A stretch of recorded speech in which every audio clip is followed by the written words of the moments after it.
Pasukan Rusia yang dimobilisasi terus dilatih dengan berbagai keahlian sebelum diterjunkan di zona operasi khusus di Ukraina. Mereka dilatih menggunakan berbagai senjata hingga cara mengobati diri sendiri.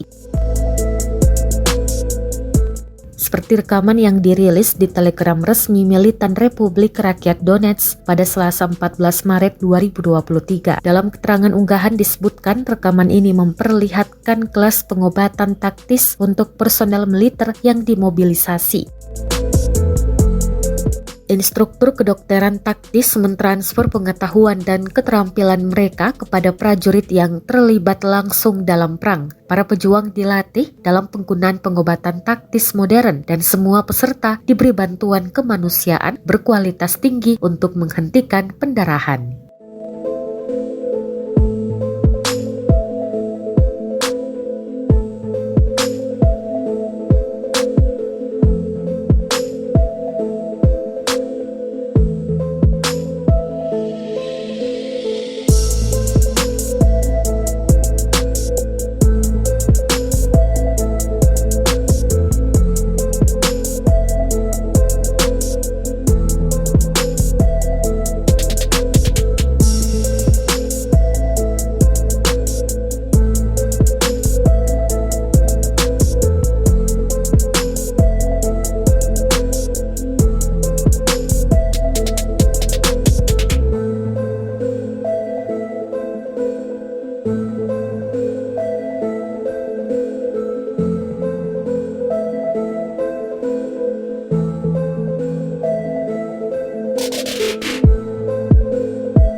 Terima kasih sudah nonton.